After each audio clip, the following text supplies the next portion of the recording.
ఈ ఉపనిషత్ ఉత్తమోత్తమైన ఉపనిషత్ ఉత్సవ వైదిక వైభవ వేడుకకి విచ్చేసిన సాధకులందరికీ స్వాగతం, శుభస్వాగతం. ఈ వేద వ్యాసాశ్రమంలో ఆసీనులైన ట్రూత్ స్పిరిచువల్ ఆర్గనైజేషన్ వ్యవస్థాపకులైన శ్రీ వివేకానంద గారికి నమస్సుమాంజలను సమర్పించుకుంటున్నాను. అలాగే నా సహదైవాలందరికీ, వివేకామృత సాధకులందరికీ నమో అస్సి, నమస్కారం. మనం అతి సాధారణమైన మానవులుగా విరాజిల్లుతున్నప్పుడు మన గురువు మన తొలి పరిచయంలోనే, తొలకరిలోనే మనందరిలో ఉన్న దైవాలని గుర్తించి, మీరు మీ పాద పద్మముల వద్ద నా శిరసు వంచి ఉంచి మీకు నమస్కరిస్తున్నాను అన్న పదప్రయోగంతోనే మన తొలకరి జ్ఞానానికి జ్ఞానార్పణ జరిగింది. అలా మనం అతి సాధారణమైన మానవులుగా జీవిస్తున్న నేపథ్యంలో మనం అసాధారణమైన దేవదేవుళ్ళని,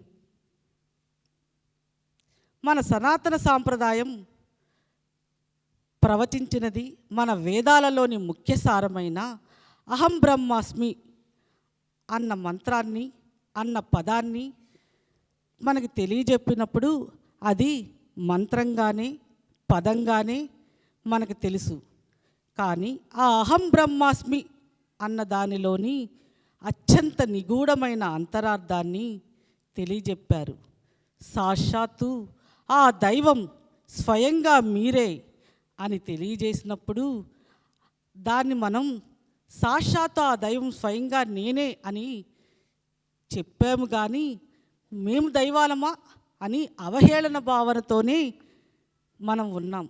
కానీ ఆ పదానికి అర్థం తెలియజెప్పి మన చేత దైవం ఎందుకయ్యారు మీరు, మిమ్మల్ని నేను దైవమని ఎందుకు సంబోధిస్తున్నాను, దాని వెనుక ఉన్న నిగూఢమైన రహస్యాన్ని తెలియజెప్పి అవహేళన చేసిన మన చేతే మనందరం దైవాలము, వైభవోపేతంగా సాక్షాత్తు ఆ దైవాన్ని స్వయంగా నేనే అనే ప్రకటించుకోగలిగే స్థితికి మనందరినీ తీసుకొని వచ్చారు.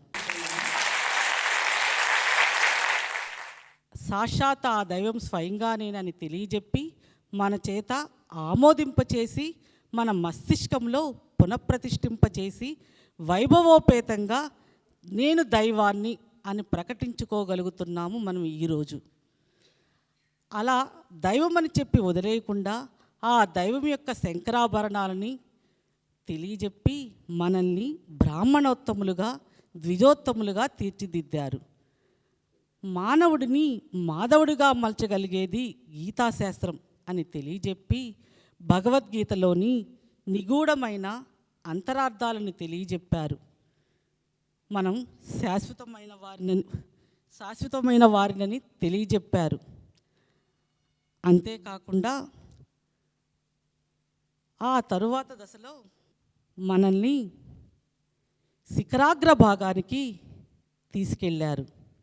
అహం బ్రహ్మాస్మి అన్న పదంతో మనతోటి ఆధ్యాత్మిక ప్రయాణానికి అంకురార్పణ జరిపి మాండిక్యోపనిషత్తులోని ఓంకారం యొక్క సమగ్రమైన అవగాహన తెలియజెప్పి మన పుట్టినింటికి చేర్చారు మన గురువరేణ్యులు.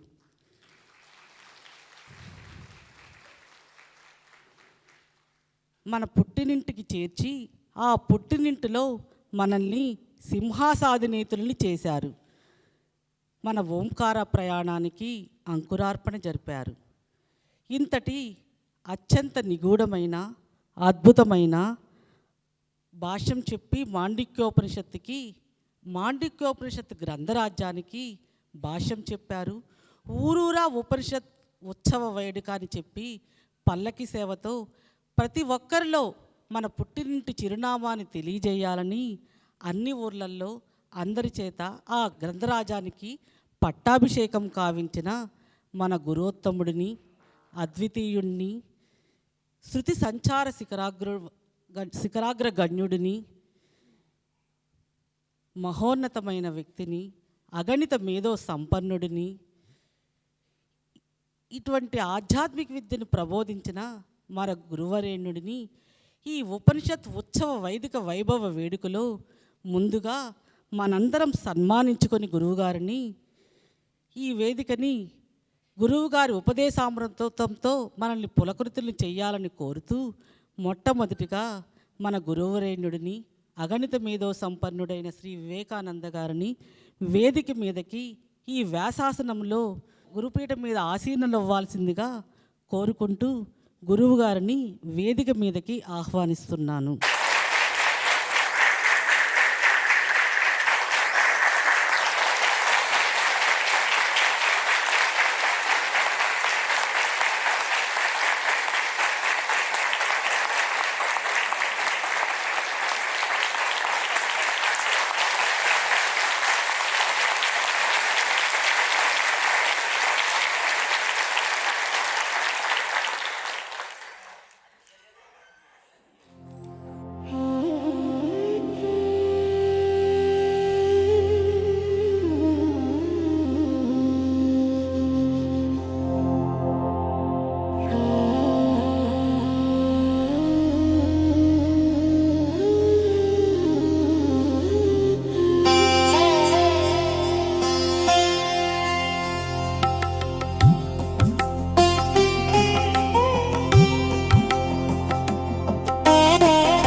ఆత్మజ్ఞానానికి ఉత్సవం జరుగుతున్న శుభవేళ తొలి సత్కారం చేసే చక్కటి అదృష్టం వారి సోదరికి లభించడం నిజంగా మహాభాగ్యమే.